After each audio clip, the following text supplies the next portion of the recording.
नमस्कार साथियों, स्वागत है आप सबका हमारे चैनल पर। साथियों, एक बहुत ही बड़ा अपडेट निकल कर आया है। साथियों, रिसेंटली जो डीआरडीओ के चीफ हैं उनके ऑफिस में एक मिसाइल को डिटेक्ट किया गया है। एक मिसाइल का फोटो निकल कर आया है जिसे प्रोजेक्ट वेदा के नाम से पहचाना जा रहा है। साथियों, इस प्रोजेक्ट के ऊपर भारत बहुत ही ज़्यादा खुफिया तरीके से काम कर रहा है, जिसकी इंफॉर्मेशन अब पब्लिक डोमेन में निकल कर आई है। तो साथियों, ये प्रोजेक्ट सच में बहुत ही ज़्यादा घातक प्रोजेक्ट है। भारत ने अभी तक इसका आधिकारिक रूप में कोई भी घोषणा नहीं की है। तो चलिए इसके बारे में डिटेल में बात करते हैं। तो वीडियो को शुरू करने से पहले चैनल को सब्सक्राइब करिए, बेल आइकन दबाइए।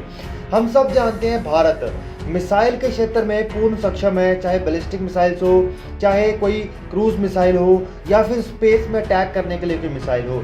इन सब के क्षेत्र में भारत बहुत तेज़ी से आगे बढ़ता जा रहा है। यहाँ तक कि भारत को ये भी जरूरत आन पड़ी है कि वो एक मोबाइल अलग मिसाइल कमांड बनाए। इसी के चलते दूसरों देशों के थ्रेट को देखते हुए, जैसे चाइना जैसे थ्रेट जिसके पास वो मिसाइल्स भी अवेलेबल हैं जो कि सैटेलाइट्स तक को मार गिराने में कामयाब होगी, उनको भी मुंह तोड़ जवाब देना बहुत ज़रूरी है। हम सब जानते हैं 2019 में भारत ने एक ऐसी मिसाइल का टेस्ट किया था जिस मिसाइल ने लोअर अर्थ ऑर्बिट में एक सैटेलाइट को मार गिराया था। ये लोअर अर्थ ऑर्बिट में सैटेलाइट को मार गिराने वाला मिसाइल के माध्यम से टेस्ट कोई छोटा मोटा टेस्ट नहीं था। ये बहुत ही ज़्यादा बोल्ड और रिस्की स्टेप था भारतीय सरकार के लिए, क्योंकि इससे पहले जब चाइना ने 2007 में ऐसा ही टेस्ट किया था तो उसको पूरे विश्व में बहुत ही ज़्यादा किरकिरी का सामना करना पड़ा था।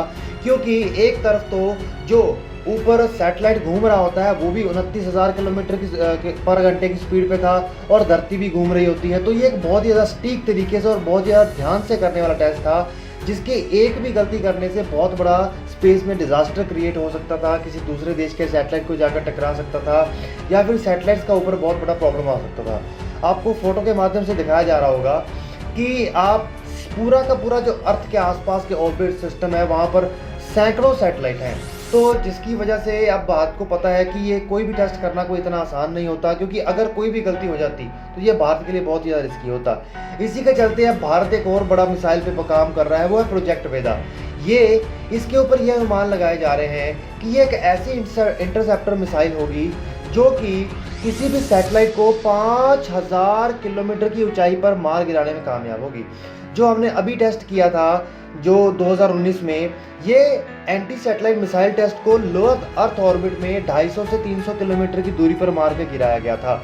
लेकिन इस वक्त ये जो मिसाइल बना रही है ये 5,000 किलोमीटर की दूरी तक, मतलब एंडोस्फीयर से भी बाहर जाकर ये किसी भी टारगेट को हिट कर सकता है। भारत को ऐसी बहुत बड़े स्तर पे ज़रूरत है, क्योंकि हम सब जानते हैं कि चाइना ने ऐसी कैपेबिलिटी हासिल कर ली है कि वो धरती से बाहर किसी भी सैटेलाइट को नष्ट करने में कामयाब होगा। आने वाले समय में जो स्पेस मिलिटराइजेशन भी कोई छोटा मोटा प्रोजेक्ट नहीं है, ये भी बहुत घातक प्रोजेक्ट है, क्योंकि हम सब जानते हैं कि आज के समय में पूरी दुनिया मिलिट्री का सारा कम्युनिकेशन सेटअप इन्हीं सैटेलाइट्स के ऊपर ही बेस होता है। अगर हमारे सारे मिलिट्री सैटेलाइट्स या हमारे इंपॉर्टेंट सैटेलाइट्स को डिस्ट्रॉय कर दिया गया तो उससे हमारी सेना को बहुत ही बड़ा लॉस हासिल करना पड़ सकता है, चाहे हम दूसरे देश के सामने जीत रहे हों।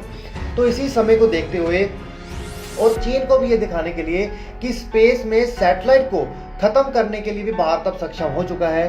साथियों, ये टेक्नोलॉजी केवल यूएसए, रशिया और चाइना के पास थी। अब ये 2019 में टेस्ट करने के बाद भारत के पास भी आ गई है। और अगर एक बार ये 5,000 किलोमीटर की ऊंचाई वाला ये इंटरसेप्टर मिसाइल जो कि सैटेलाइट को ऊंचाई पे जाकर डिस्ट्रॉय करेगा, तो ये भारत दुनिया का एकमात्र ऐसा देश बन जाएगा जो ऐसा टेस्ट करेगा। तो वैसे भी 2019 में ये टेस्ट करने के लिए और इस मिसाइल्स के ऊपर काम करने के लिए आप सबको नीचे कमेंट बॉक्स में थैंक्स डीआरडीओ लिख के उसको थैंक कर सकते हैं, और ये बहुत ही अच्छा स्टेप होगा। तो साथियों, आप लोग नीचे कमेंट करके बताइएगा आपको क्या लगता है कि ये सच में भारत के लिए फ़ायदेमंद होगा। वैसे जिस तरीके से चाइना जितनी तेज़ी से काम कर रहा है तो भारत को भी ज़रूरत है कि वो ऐसी तेज़ी से काम करे। तो ओके फ्रेंड्स, बाय बाय।